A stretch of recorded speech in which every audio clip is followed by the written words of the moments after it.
आज हम छत्तीसगढ़ के उस अंचल, उस क्षेत्र की बात करेंगे जिसे आज तक संघर्ष और लाल आतंक की परछाई से जाना गया है और उसी परछाई से देखा गया है। 1975 के बाद नक्सलवाद धीरे धीरे वेस्ट बंगाल की नक्सलवाड़ी से निकलकर छत्तीसगढ़ के बस्तर के जंगलों में ऐसे बस गया और ऐसे जड़े अपनी जमाली की 50 वर्ष लग गए नक्सलवाद से भारत को मुक्त करने के लिए। और आज हमारे साथ गृह मंत्री बैठे हैं विजय शर्मा जी, जो उप मुख्यमंत्री भी हैं छत्तीसगढ़ के। वो आज हम आदिवासियों के हक और विकास की बात करेंगे, किस तरह से मुस्तैदी से सुरक्षा बलों ने इन सारे क्षेत्रों में काम किया और महज 2 साल के इस कार्यकाल में इस ऐतिहासिक दिन को लाने में जिम्मेदार रहे, उस पर चर्चा होगी।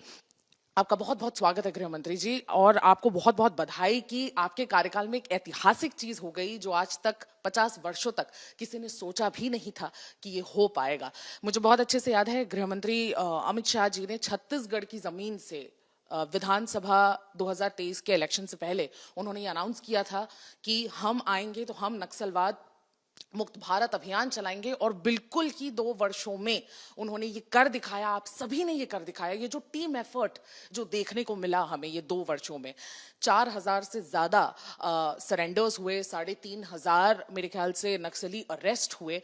इतनी बड़ी संख्या अचीव कर पाना कितना मुश्किल रहा, कितना आसान रहा, और क्या टीम वर्क आप सबने, क्या कोऑर्डिनेशन, क्या समन्वय बैठाया, इसकी आज हम चर्चा करेंगे। लेकिन सबसे पहले मेरा सवाल यही है कि नक्सल मुक्त बस्तर या नक्सल मुक्त भारत की क्या परिभाषा सरकार ने तय की है? क्या वो सुरक्षा बलों के अनुपस्थिति की बात है, या आइडियोलॉजी, या उनके लॉजिस्टिक तंत्र को ध्वस्त करना है उसका असली मतलब?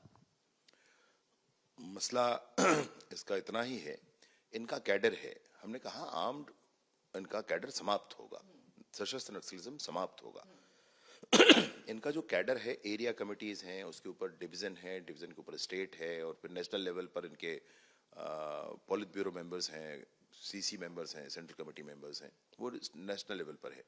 तो पॉलिट ब्यूरो मेंबर या सीसी मेंबर या स्टेट कमिटीज के या डिवीजन के हैं या एरिया कमिटीज के, ये जो स्ट्रक्चर है इनका, आर्म्ड स्ट्रक्चर है, ये स्ट्रक्चर समाप्त होना चाहिए। हमारा स्पष्ट कहना था कि आप जनता के बीच जाकर क्या कहते हैं वो एक अलग मसला है, लेकिन आप हथियार लेकर के जंगलों में घूमते रहें, शिक्षा दूतों के गला काटें, हमारे स्कूलों को बम से उड़ाएं, आप अलग किसी संविधान की बात करें, यह संभव नहीं हो पाएगा।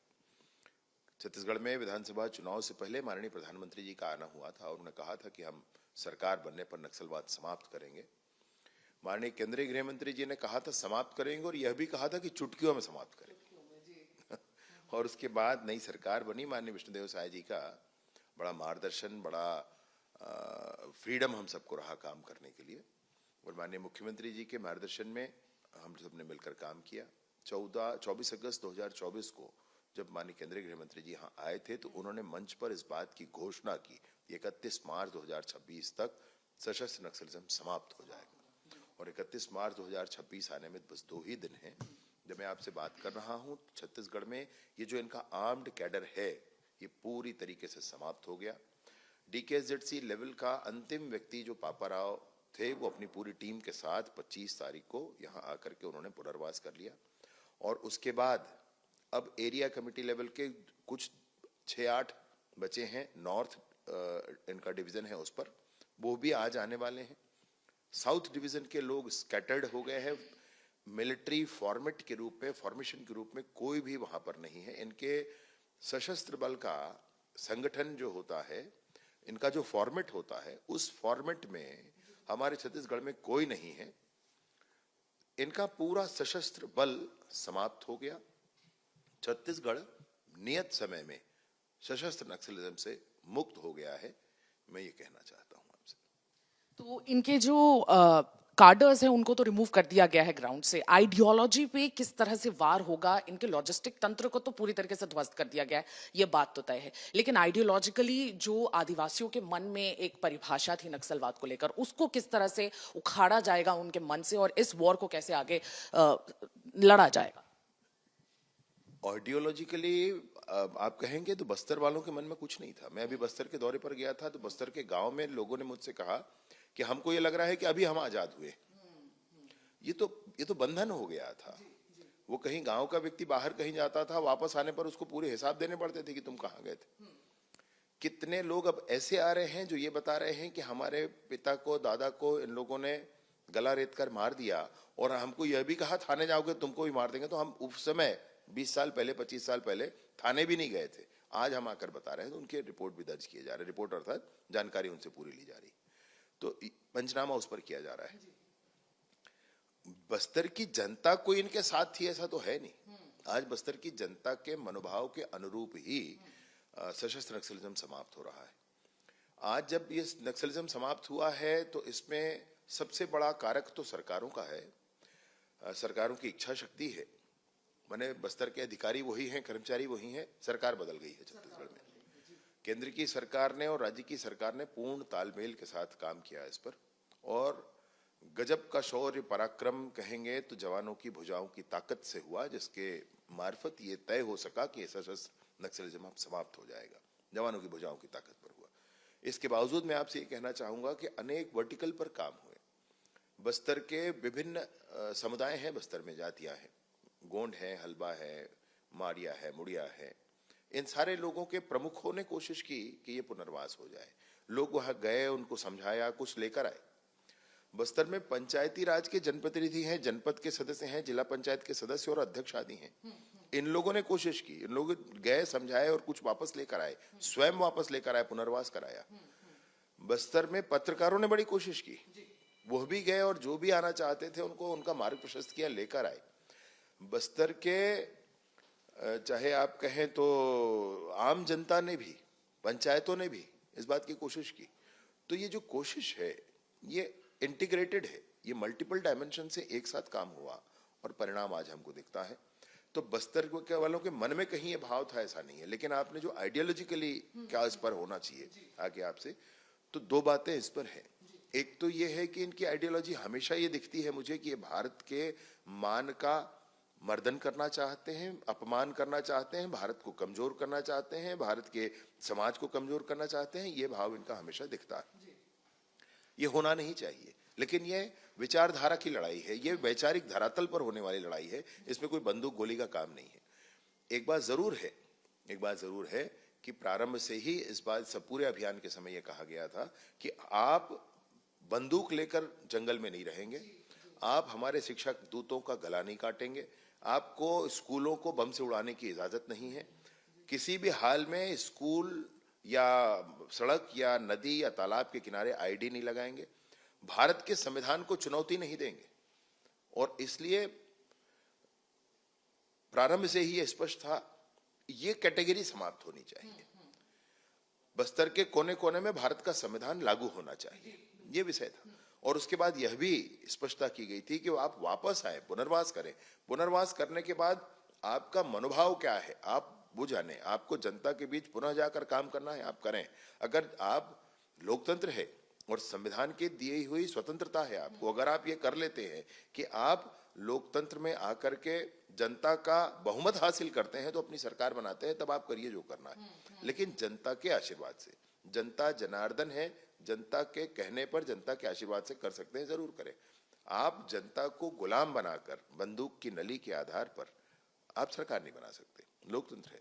इसलिए हमारी भाव स्पष्ट है, ये सब छोड़कर आप आए, पुनर्वास करें, फिर संवैधानिक स्वतंत्रता जो है उस पर काम करें। आपको लगता है यही कम्युनिकेशन काम कर गया? क्योंकि पिछली सरकारें भी रहीं, सेंट्रल में भी दूसरी सरकारें रहीं, अभी तक ऐसा कोई भी स्ट्रैटेजी था जो काम नहीं कर पाया, लेकिन आप लोगों ने काफी बढ़ चढ़ के इस चीज को प्रोत्साहन दिया कि कम्युनिकेट किया जाए, जो भी अपनी समस्याएं आकर हमसे बोला जाए। और आप लोगों ने कहा कि या तो बंदूक छोड़ा जाए या तो एक प्रतिशोध के लिए तैयार भी रहा जाए। तो आप लोगों को लगता है ये जो एक कम्युनिकेशन गैप जिसकी वजह से पहले भी ये कोशिशें की गई हैं वो नाकाम रही हैं, तो किस तरह से, कौन सी स्ट्रैटेजी एकदम नकेल कस चुकी थी इस चीज पे, final nail in the coffin रही? जो स्ट्रैटेजिकली जो चेंजेस हुए नई सरकारों के बनने के बाद, सबसे पहले तो संकल्प शक्ति का मामला है। माननीय मोदी जी ने भी इस बात को स्पष्ट किया था और माननीय केंद्रीय गृह मंत्री जी ने भी बहुत स्पष्टता से इस विषय को कहा। उनका तो इतना सहयोग, इतना मार्गदर्शन, इतनी रणनीति उनकी रही कि एक संकल्प जब कोई व्यक्ति लेता है तो सारे समाज की निगाह उसकी तरफ होती है, दुनिया देखती है उसको क्या हो रहा है। इसलिए संकल्प को लेने के लिए बड़े साहस की जरूरत पड़ती है, ऐसे ही संकल्प आप नहीं ले सकते। और फिर उस संकल्प को अगर धरातल पर उतारना है तो बड़े सामर्थ्य की जरूरत पड़ती है। माननीय केंद्रीय गृह मंत्री अमित शाह जी बड़े सामर्थ्यवान पुरुष हैं। उन्होंने संकल्प भी लिया और उसको पूर्णतः धरातल पर उतारने का भी काम किया। और इस बीच में जो सबसे बड़ा विषय था वह छत्तीसगढ़ था, क्योंकि संपूर्ण भारत का नक्सलिज्म 70-80% छत्तीसगढ़ में था। और संपूर्ण भारत में जो इनके आर्म्ड कैडर गए थे वो मैक्सिमम बस्तर से गए थे। बस्तर के युवाओं को भ्रमित करके ले जाया गया था। तो ये जो बस्तर से गए थे, इसलिए बस्तर भी बहुत महत्वपूर्ण विषय था।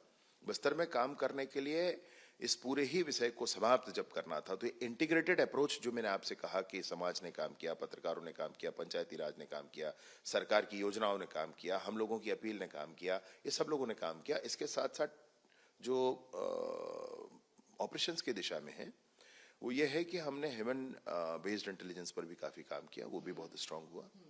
टेक्नोलॉजी बेस्ड इंटेलिजेंस जो होना चाहिए उस को बहुत अपग्रेड किया गया और फिर पूरा जंगल स्पष्ट दिखने लगा कि कौन कहाँ क्या कैसा है और परफेक्ट ऑपरेशंस हुए। ये जो बस्तर को लेकर यही बोला गया कि छत्तीसगढ़ में आना नक्सलवाद के लिए बड़ा आसान था, क्योंकि बस्तर के बूझमाड़ में काफी टफ टेरेन्स रहे, काफी ज्यादा गंभीर वहां के जो विषय है रहे हैं। और गवर्नमेंट के साथ साथ कहीं ना कहीं वहां की जो नीति है, गवर्नमेंट की जो नीति है वो वहां तक नहीं पहुंच पाई, इसलिए भी युवाओं को भ्रमित करना आज तक बड़ा आसान रहा। तो आप लोगों ने उसी चीज पर अपनी नकेल कसी, विकास कार्यों को वहां तक लेकर गए। और जैसा कि आपने कहा कि टेक्निकली भी आप लोगों ने बहुत टेक्नोलॉजिकली एडवांस चीजें वहां पर यूज की, जिसकी वजह से वो टेरेन को भेद पाया। एक बात इसमें मैं जरूर कहना चाहूंगा कि कोई सरकार की योजना नहीं पहुंच पाई इसलिए बंदूक उठा लिया, ये जो सोशियो इकोनॉमिक प्रॉब्लम बता करके इसको प्रचारित किया जाता है, ऐसा बिल्कुल भी नहीं है।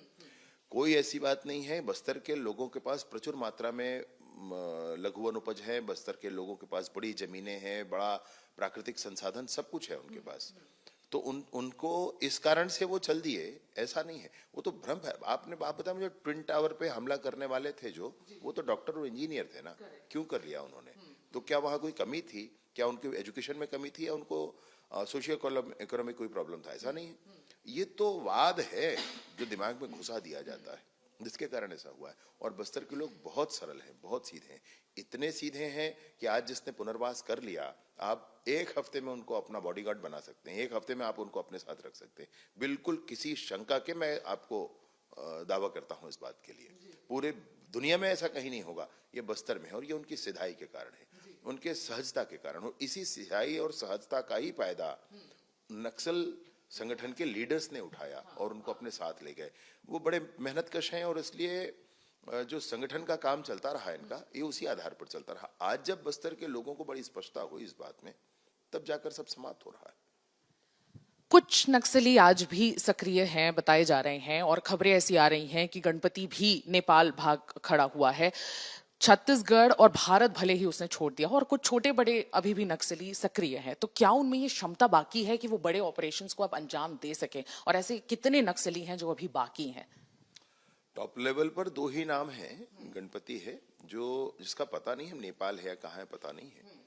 वो सक्रिय नहीं है बड़े लंबे समय से और शारीरिक तौर पर अक्षम भी हो चुका है, और इसलिए कोई मिलिट्री ऑपरेशन पर वो आगे बढ़ पाएगा इस बात की कोई संभावना नहीं है। मिसिर बेसरा दूसरा है जो झारखंड में है, जिस पर काम चल ही रहा है, एक छोटा सा पोर्शन है और बाकी सब संपूर्ण भारत से समाप्त हो गया है। पूरा है इनका टॉप लेवल का कैडर, देवजी हो या वेणुगोपाल हो, ये सब वापस आ चुके हैं, सब ने पुनर्वास कर लिया है। आर्म्ड इनका मिलिट्री फोर्स था बटालियन 1, जिस पर बहुत नाम जिसका हुआ करता था, वो भी वापस आ चुके हैं। इस पूरे ही मिलिट्री फॉर्मेशन में इनके, इन पूरे ही संगठन सशस्त्र बल में अब कोई नहीं बच गया है। एक छोटा पोर्शन जो मिसिर बेसरा है, बस वही समाप्त, वही शेष रह गया है। जैसा कि आपने कहा कि गणपति, पापा राव, देवजी, इन सब ने आत्मसमर्पण कर लिया है, तो उसके बाद ये जो छोटे काडर बचे हुए हैं, इनके अस्तित्व की लड़ाई ये अभी भी शायद अपने आप में लड़ रहे हो, तो इनको वापस लाने के लिए, जैसा कि आपने कहा, काम चल रहा है। क्या एग्जैक्टली उनको वापस लाने के लिए प्रयास किए जा रहे हैं? पुनर्वास नीति का मैसेज उन तक फिर से पहुंचाया जा रहा है? किस तरह से उनको वापस लाने का कार्य? छत्तीसगढ़ में कुल मिलाकर 20 लोग 25 लोग शेष रह गए कुल मिलाकर, और वो भी आज उसमें से आधे आ जाएंगे, और कल तक मैं सोचता हूँ आधे, आज और कल में वो भी आ जाएंगे। छत्तीसगढ़ में नहीं रहेगा कोई, नीचे ऊपर कुछ नहीं रहेगा। पोलित ब्यूरो मेंबर छत्तीसगढ़ में थे, वो नहीं रहे, सीसी मेंबर नहीं रहे, DKSZC नहीं रहे या दूसरे स्टेट कमेटी मेंबर्स जो दूसरे स्टेट्स के हैं वो भी नहीं रहे, इनके डिवीजन के नहीं रहे, इनके एरिया कमेटी के नहीं रहे। हमने एरिया कमेटी वाइज मैपिंग कर रखा था कि इस एरिया कमेटी में कितने हैं, नाम समेत था, और नाम समेत अभी हमारे पास हिसाब है कि कितने पुनर्वास कर चुके, कितने जेल में हैं और कितने न्यूट्रलाइज हो चुके हैं। तो छत्तीसगढ़ में कुछ शेष नहीं रह जाएगा, कुछ नहीं शेष। पुनर्वास नीति भी आप लोग के सरकार में थोड़ी से बदलाव पुनर्वास नीति में देखे गए, तो अब मुख्य धारा में जितने भी लोगों को जोड़ा जा रहा है उसके लिए सरकार की क्या नीति है, और इनको पुराने साथियों के प्रतिशोध से बचाने के लिए भी क्या नीति की जा रही है? जैसे कि आपने कहा कि पुनर्वास नीति के तहत जितने भी लोग आ रहे हैं उनसे एक हफ्ते में हम उन्हें मेन स्ट्रीम में काम उनसे डिमांड कर सकते हैं, और देखा जा सकता है कि वो मेन स्ट्रीम में इतने घुल मिल जाए कि बिल्कुल एक हफ्ते में ही वो बदलाव देखने को मिल रहा है। तो किस तरह से इस नीति में बदलाव जो किए गए उसका फायदा मिला, और आगे इनको और कितने जल्दी मेन स्ट्रीम में लाने की तैयारी की जा रही है? ये मेरा सोचना है, मेरी मान्यता है कि बस्तर के लोग इतने सीधे सहज सरल हैं, एक हफ्ते में आ सकते हैं। होता नहीं है ऐसा, अभी उस प्रक्रिया में ऐसा नहीं है। प्रक्रिया में ये है कि हर एक कैडर के हिसाब से उनको, किसी को 6 महीना, किसी को 4 महीना हमारे पुनर्वास केंद्रों में रहना होता है। वहां जब वो रहते हैं तो उनका कंप्लीट बॉडी चेकअप करना, उनके डॉक्यूमेंट्स पूरे बनाना, उनके स्किल डेवलपमेंट करना। जो नक्सली पुनर्वास किए हैं उसमें 50% निरक्षर है। मेरी बात समझ रहे हैं? निरक्षर भी लेनिनवाद, माओवाद सब वादों पर पड़े हैं, तो वो निरक्षर है 50%। और वो जो 50% निरक्षर है उनकी साक्षरता हो, 5वीं की परीक्षा दे पाए, इनके खेतों में काम शुरू हो सके, सिंचाई की व्यवस्था शुरू हो सके, इनके वैल्यू एडिशन खेतों में कुछ और हो सके, इनको प्रधानमंत्री आवास मिल सके, इस पूरी ही योजना को किया जाता है। इसके साथ साथ ये 4 महीने 5 महीने जब तक रहते हैं, हर हफ्ते इनके घर वाले, परिवार वाले, ये जिसको चाहें हर हफ्ते में एक दिन अपने घर वालों को बुलाकर अपने साथ रख सकते हैं, मित्रों को बुला सकते हैं, परिवार के लोगों को बुला सकते हैं। लोग आते हैं। हर एक पुनर्वास केंद्र का एक दिन तय है जब बड़े सारे लोग पूरे गांव से वहां आते हैं और अपने गांव वालों से मिलना, घर वालों से मिलना, ये लगातार वो करते हैं। ये पुनर्वास की, सामाजिक पुनर्वास की प्रक्रिया है, और वो लोग आकर के इनसे मुलाकात करते हैं। ऐसे 10 बार हो चुका होता है जब तक वो वापस गांव जाते हैं, तो एक कंटिन्यूटी उनके बीच बन जाती है। साथ ही साथ ऐसे लोग जो जेल में बंद हैं, जेल में बंद वालों के लिए ये जो हमारे पुनर्वासित हैं, ये अपने साथ फल और मिठाई लेकर जेल जाते हैं उनसे मिलने के लिए। पूछते हैं कि अगर आप पुनर्वास करना चाहो तो बताओ। जो हाँ कहते हैं उनको पेरोल पर हम पुनर्वास केंद्रों पर लाते हैं दिन भर के लिए, और वहां पर फिर अधिकारियों से भी, अन्य हमारे कार्यकर्ताओं से भी उनकी मुलाकात हो जाती है कि आप पुनर्वास करना चाहते हो तो बताएं। अगर वो तैयार होते हैं तो उनकी जमानत की प्रक्रिया कराते हैं हम लोग। और इस तरीके से जंगल से पुनर्वास हो सकता है तो जेल से भी पुनर्वास हो सकता है, इसके लिए भी काम करते हैं। लेकिन समाज में धीरे धीरे स्वीकार्यता होती है। छत्तीसगढ़ के पुनर्वास नीतियों में सबसे बड़ी बात है वो ये है कि पुनर्वास का कोई भी आप दृश्य देख ले, उसमें पुलिस तो हथियार ले लेता है, पुलिस तो डॉक्यूमेंटेशन कर लेता है, परंतु समाज के प्रमुख है वो उनको स्वीकार करते हैं। आज तक आप समाज से अलग हो गए थे और इसलिए समाज के प्रमुख उनको स्वीकार करते हैं। आप देखेंगे बस्तर के जितने भी पुनर्वास है उसमें लाल पगड़ी वाले उन पे आपको दिखेंगे, ये मांझी हैं बस्तर के, ये समाज के मुखिया है, वहां पर समाज की संरचना है वहां पर, और ये मांझी उनको स्वीकार करते हैं। तो समाज में स्वीकारोक्ति वहीं से शुरू होती है। इसलिए जब ये वापस जाते हैं तो इनको थ्रेट ना हो, इस बात के लिए कोशिश करते हैं। इनका आर्थिक पुनर्वास भी हो, सामाजिक पुनर्वास भी हो, और अंततोगत्वा इनका मानसिक पुनर्वास भी हो, इसके लिए काम करते हैं। जितने भी सुरक्षा बल मौजूद हैं, अब क्योंकि बस्तर नक्सल मुक्त हो जाएगा, तो ये जो सशस्त्र बल हैं, इनकी मौजूदगी या उपस्थिति यहाँ पर कब तक रहेगी, और इनकी अनुपस्थिति हो जाती है एक वक्त के बाद तो इनके सुरक्षा कैंप्स का जो है उनका इस्तेमाल किस तरह से किया जाएगा? क्या इन्हें स्कूल्स या अस्पतालों में बदल दिया जाएगा? क्योंकि आपने ये स्टेटमेंट ऑलरेडी दिया हुआ है कि सुरक्षा कैंपों को हम स्कूल्स और अस्पताल में बदल देंगे, तो इनके संचालन के लिए स्टाफिंग की जो व्यवस्था होगी वो किस तरह से की जाएगी? ये इंफ्रास्ट्रक्चर डेवलप्ड है वहाँ पर, लगभग बहुत सारे हमारे सुरक्षा कैंप हैं। तो ये जितने इंफ्रास्ट्रक्चर हैं उन इंफ्रास्ट्रक्चरों में कहीं थाना बन जाएगा, कहीं स्कूल बनेगा, कहीं अस्पताल बनेगा, कहीं हमारे लघु वनोपजों के प्रसंस्करण विपणन के केंद्र बन जाएंगे, संग्रहण के केंद्र बन जाएंगे। क्योंकि बस्तर में मूल अर्थव्यवस्था जो है वो लघु वनोपज आधारित है, माइनर फॉरेस्ट प्रोड्यूस पर आधारित है। तो ये कैंप तो बहुत उपयोगी हमारे लिए है। ये कब तक यहाँ है ये मसला है, तो बिल्कुल एहतियातन हम सोचते हैं कि साल भर तो है ही है, उसके बाद फिर उसको देखा जाएगा। और विशेष रूप से इसमें आपसे मैं कहना चाहता हूं कि ये फैक्ट जो मैं आपसे कह रहा हूं कि नक्सलवाद समाप्त हो गया, कोई आर्म्ड कैडर नहीं है, कोई अब किसी को जाकर के अरेस्ट नहीं करने वाला, गोली नहीं मारने वाला, गला नहीं काटने वाला, ये बस्तर में ऐसा है। फिर भी मैं आपसे कहूंगा कि अगर आराम से इंद्रावती नदी के किनारे 2 घंटा बैठे तो आपको भय होगा मन में। कारण यह है कि फैक्ट होता है लेकिन मन को स्वीकारने में समय लगता है। तो जितना समय मन को स्वीकारने में है उतने समय तक तो एहतियात बरतने की जरूरत है।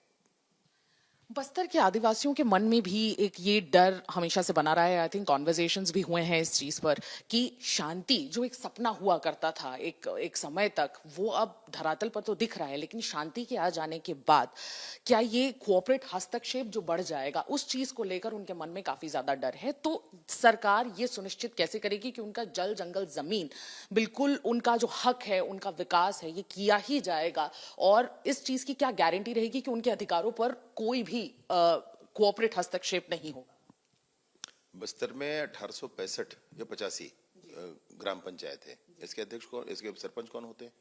वहीं के ट्राइबल्स होते हैं। 32 जनपद अध्यक्ष होते हैं पूरे बस्तर संभाग में। इनके अध्यक्ष कौन होते हैं? वही होते हैं आदिवासी समाज। 12 विधायक, इनके 7 जिला पंचायत के अध्यक्ष होते हैं, तो इनके भी अध्यक्ष वहीं पर स्थानीय आदिवासी समाज के लोग होते हैं। 12 विधायक हैं, 11 आदिवासी समाज के, 2 सांसद हैं, वो भी हैं। पूरा स्ट्रक्चर है भाई चिंता करने के लिए, पूरा स्ट्रक्चर है। हम आप ही एक कमरे में बैठकर चिंता कर लेंगे ऐसा नहीं है, ये पूरा स्ट्रक्चर है। और इतना ही नहीं, संवैधानिक अधिकार है, संविधान के प्रावधानों के आधार पर ये है, ये किसी के रहमो करम पर नहीं है, ये संवैधानिक प्रावधानों के आधार पर है। पेशा कानून लागू है वहां पर वो 5वीं अनुसूची का क्षेत्र है बस्तर। ऐसी चिंताएं कहां से उपजती हैं? ये ऐसी ही चिंताएं हैं जैसे कभी कह दिया गया कि तुम्हारा जल जंगल जमीन कोई लूट रहा है और उनको हथियार पकड़ाकर जंगलों में घुमाया गया, ये वैसे ही बात है। आज फिर से यही कहना शुरू कर रहे हैं। आप मुझे बताएं कि बस्तर में कौन कौन से मिनरल है? ये लोहा ही है ना, लोहे पर तो काम चल रहा है ना। एनएमडीसी 50 सालों से काम कर रहा है, अभी थोड़ी ना कर रहा है, और उससे पहले भी अनेक कर रहे हैं। मुख्यमंत्री जी ने सदन में खड़े होकर के कहा कि भाई सरकार की ऐसी कोई योजना नहीं है यहाँ पर। और क्या लोग चाहते हैं? सरकार का पूरा फोकस लघु वनोपज पर है, लघु वनोपज आधारित अर्थव्यवस्था बस्तर की बढ़नी चाहिए, इस पर है। अब ये जो भ्रम फैलाया जा रहा है, यह तो षड्यंत्र का हिस्सा है। इससे तो अब वैचारिक धरातल पर है, तो वैचारिक धरातल पर ही इस पर बात होगी। मैं सोचता हूं कि जनता इस बात को स्वीकार कर ही नहीं रही है कभी। जनता के मन में स्पष्टता है कि ये सब फालतू की बातें। लघु वनोपज की आपने बात की कि सरकार लगातार उस पर काम कर रही है, तो ये माइनर फॉरेस्ट प्रोड्यूस से रोजगार के जो अपॉर्चुनिटीज हैं वहां के यूथ के लिए, अब वो किस तरह से क्रिएट किए जाएंगे और आगे और सशक्त एम्पावरमेंट की तरह उन चीजों को कैसे पहुंचाया जाएगा एम्पावर्ड तरीके से, ताकि उन पर कोई सवाल या निशान कभी खड़ा ही ना? ये बहुत महत्वपूर्ण विषय है। फॉरेस्ट राइट एक्ट आने के बाद एक जंगल जो है, एक गांव जो है, उसका जो पारंपरिक जंगल होता है, उस पारंपरिक जंगल का लघु वनोपज उस गांव का होता है, उस ग्राम सभा का होता है। अब ये जो ग्राम सभा है, इन ग्राम सभाओं को उस पर आगे आकर काम करना होगा। यह जन जागरण का बड़ा विषय है, ये सरकार के किसी कानून से नहीं होने वाला है। ये सरकार, अब कानून तो बने हुए हैं जो है, लेकिन सरकार कुछ अनाउंस कर दे तो नहीं होने वाला है, ये समझना होगा। और इसके लिए मैं सोचता हूं कि समाज के सहयोग की जरूरत है। सरकारें छोटी होती हैं, समाज बड़ा होता है, तो समाज का सहयोग इसमें, जिसको भी विषय आता है, समझ में आता है, भ्रम फैलाने की जगह अगर इस काम को करना शुरू कर दे तो बस्तर में वो सब कुछ हम देखेंगे जो हमारी कल्पना में है। आने वाले समय में जितने भी ये छोटे बड़े काडर बचे हुए हैं, क्योंकि देखा गया ये नक्सलवाद शुरू कहीं और से हुआ, लेकिन छत्तीसगढ़ को इसने अपने एक पंजों में फंसा कर रख लिया था इतने सालों तक। तो क्या ये किस तरह से ये इंश्योर किया जाएगा कि अब उड़ीसा, तेलंगाना या झारखंड से वो छोटे छोटे काडर वापस बस्तर के जंगलों का फायदा उठाने नहीं पहुंचेंगे? तो इसको रोकने के लिए क्या रणनीति अब आगे इस्तेमाल की जाएगी? जब बस्तर में ये काम चल रहा है तो अन्य प्रदेशों में भी काम चल रहा है। बहुत सारे लोगों ने तेलंगाना में पुनर्वास किया, आंध्रा में किया है, महाराष्ट्र में, उड़ीसा में, झारखंड में बहुत सारे लोगों ने पुनर्वास किया है। सब जगह ये काम चल रहा है। मैंने जिस समय पापाराव 25 तारीख के यहाँ पुनर्वास कर रहे थे, तो कंधमाल में भी एक बड़ा टीम उस समय पुनर्वास कर रहा था। वहां कोई बच गया वो इधर आएगा, ऐसा भी विषय ज्यादा नहीं है अब। तो ये कोऑर्डिनेशन जो अन्य राज्यों से ही किस तरह से छत्तीसगढ़ बनाकर रखा हुआ है, ये समन्वय किस तरह से आगे बढ़ेगा? सेंट्रली टीम है, इंटेलिजेंस की टीम है, वो पूरा समन्वय करती है। माननीय केंद्रीय गृह मंत्री जी जब बैठक लेते हैं तो सभी राज्यों के अधिकारी उसमें होते हैं, सभी राज्यों के लोग उसमें मौजूद होते हैं, इसलिए वो इंटीग्रेशन उसी मीटिंग्स के माध्यम से इतनी मीटिंग्स उनको लेना भी इसीलिए पड़ी, ये इंटीग्रेशन प्रॉपर बना रहे। ज्वाइंट टास्क फोर्स भी बनते हैं, वो भी थोड़ा काम करता है, लेकिन जो मेन बैठकें हैं और उसमें जो फाइनल इंटीग्रेशन सबके बीच में आता है, उसके माध्यम से काम हुए। क्योंकि अब अनाउंसमेंट होने में कुछ ही क्षण शेष हैं जब यूनियन होम मिनिस्टर ये ऐतिहासिक अनाउंसमेंट करेंगे लोकसभा से कि शांति बस्तर में फाइनली आ गई है। तो अब बस्तर मॉडल को, उसके विकास के मॉडल को किस तरह से आगे बढ़ाया जाएगा? क्या आप चाहते हैं कि बस्तर मॉडल किस तरह से जाना जाए पूरे भारत में? अब क्योंकि गुजरात मॉडल की बात होती है, हम छत्तीसगढ़ मॉडल की भी बात करें, तो बस्तर मॉडल के लिए हमारा यूएसपी ऐसा क्या रहेगा जिससे हम पूरे भारत में जाने जाएंगे और जो बीजेपी की मैं कहूंगी कि एक लेगेसी बन के आगे उभर के हमेशा के लिए वो दर्ज हो जाएगा हिस्ट्री बुक्स में? बहुत बहुत बढ़िया, बहुत अच्छा प्रश्न आपका और बहुत आभार इसके लिए। एक्चुअली बस्तर का जो विषय है, बस्तर के लोगों के जीवन में सहकारिता है, कागज पर है कि नहीं छोड़ दीजिए आप, वो जीवन में सहकारिता है। तो सहकारिता एक बड़ा आधार हमारा बन सकता है, जिसके माध्यम से हम बस्तर में काम कर सकते हैं और कर ही रहे हैं। दूसरा, लघु वनोपज आधारित जीवन है, तो लघु वनोपज के आधारित अर्थव्यवस्था उनकी बढ़े आगे, इस पर भी काम करना है, वो भी एक बड़ा महत्वपूर्ण विषय है। तीसरा, मैं आपसे कहना चाहता हूं कि बस्तर में महिलाएं वाहक हैं पूरे इकोनॉमिक एक्टिविटीज के, तो महिला स्व सहायता समूह के माध्यम से हम काम कर रहे हैं। ये सब कुछ वैसे ही जैसा हम सब अभी योजना करके कर रहे हैं, आगे बढ़ेंगे तो आने वाले 2036 में बस्तर का कोई युवा मेडल जीत कर ले आएगा, इतनी क्षमता बस्तर के युवाओं में है। तो बस्तर के युवा विश्व पटल पर छाएंगे और माननीय केंद्रीय गृह मंत्री जी ने स्पष्ट कहा है कि हमारे पूरे भारत में बस्तर जो संभाग है वो किसी भी आदिवासी संभाग से उन्नत संभाग बनकर उभरेगा। बस्तर संभाग नहीं, उन्नत संभाग होगा। टूरिज्म को किस तरह से, क्योंकि बस्तर बहुत ही ज्यादा बेहद खूबसूरत है, पूरे बस्तर या छत्तीसगढ़ की बात करें तो बेहद खूबसूरत है, तो क्या आने वाले समय में टूरिज्म से भी जाना जाएगा बस्तर? निसंदेह, देखिए एक विश्वास अभी पैदा होने में समय है। जो फैक्ट आना था सो फैक्ट आ गया है, लेकिन वो विश्वास अभी वो समय लेता है। मन तुरंत नहीं मानता है किसी बात को, उसको समय चाहिए थोड़ा। तो जब समय के बाद ये सबके मन में स्थापित हो ही जाएगा, तो बस्तर में गजब की सुंदरता है। अभी कुछ पत्रकार आए थे दिल्ली से, उन्होंने कहा कि हमने गोवा का बीच देखा है, इंद्रावती के किनारा उससे भी काफी खूबसूरत है। तो मैं पूर्ण विश्वास के साथ कहता हूं कि देश भर के लोग बस्तर आकर के जरूर बस्तर देख सकते हैं, ऐसी उम्मीद है। और आप भी इंद्रावती नदी के किनारे शाम को इत्मीनान से बैठ सकती हैं। एक क्लोजिंग रिमार्क हो जाए हमारे दर्शकों के लिए, और किस तरह से आप उनको एक मैसेज देना चाहेंगे इस ऐतिहासिक दिन के लिए बधाई देना चाहेंगे? ये तो बड़ी ही प्रसन्नता का विषय है समूचे बस्तर के लिए, समूचे छत्तीसगढ़ के लिए और संपूर्ण भारत के लिए। आभार है माननीय प्रधानमंत्री महोदय का, जिन्होंने प्रारंभ से ही संकल्प को मन में रखा। माननीय केंद्रीय गृह मंत्री अमित शाह जी, जिनकी रणनीतियों से, जिनके सहयोग से, मतलब बस्तर पे और छत्तीसगढ़ में काम करते करते हमको आईटीबीपी का टेक्निकल सेक्शन हो, एनटीआर हो, डीआरडीओ हो, इसरो हो या एनएसजी बम डिस्पोजल स्क्वाड हो, सबके सहयोग मिले हैं, लगातार और तुरंत मिले हैं। तो उनका भी हृदय से आभार और अभिनंदन। विशेष रूप से माननीय मुख्यमंत्री जी का हृदय से आभार अभिनंदन, जिन्होंने लगातार हम सबका मार्गदर्शन किया। और अभिनंदन है उन वीर जवानों का जिनकी भुजाओं की ताकत पर ये सब कुछ हो सका है। बस्तर हमारा, छत्तीसगढ़ हमारा लाल आतंक से मुक्त हो चुका है। फिर बहुत से पत्रकार हैं, समाज के प्रमुख हैं, जनप्रतिनिधि हैं जिन्होंने इस विषय पर काम किया। सबकी मेहनत बस्तर की जनता के मनोभाव के अनुरूप, छत्तीसगढ़ की जनता के मनोभाव के अनुरूप हमने वो बस्तर भी देखा है। जब सड़कें नहीं बनती थी तो सड़कों में पानी नहीं, खून से सिंचाई होती थी। हमने देखा है बस्तर, वो सारा बस्तर बदल कर एक उन्नत, एक समृद्ध बस्तर होगा। बस्तर विकास के मार्ग पर सरपट दौड़ जाएगा और बस्तर के युवा विश्व के पटल पर छा जाएंगे। इस उम्मीद के साथ मैं सोचता हूं कि बहुत खुशी का विषय है ये। बहुत बहुत धन्यवाद गृह मंत्री जी, हमारे साथ जुड़ने के लिए, आज तक के साथ जुड़ने के लिए। अब वो दिन आ गया है कि बस्तर अपने नक्सलवाद के लिए नहीं लेकिन एक उन्नत बस्तर के तौर पे जाना जाएगा और अब शांति वहां बहाल हो चुकी है। जो 50 वर्षों में कभी सोचा नहीं गया, जिसका सपना आज तक जनता देखती आई, आदिवासी देखते आए, वो फाइनली कर दिखाया है हमारी सरकारों ने। और इसके लिए बहुत बहुत बधाई हम इन सरकारों को भी देंगे और वहां की जनता को भी देंगे कि उन्होंने ये दिन, ये सपना जो है वो अब धरातल पर उसको देखना शुरू कर दिया है। मैं सुमी केवल पटेल, वीडियो जर्नलिस्ट राघवेंद्र पांडे के साथ, छत्तीसगढ़, रायपुर से आज तक।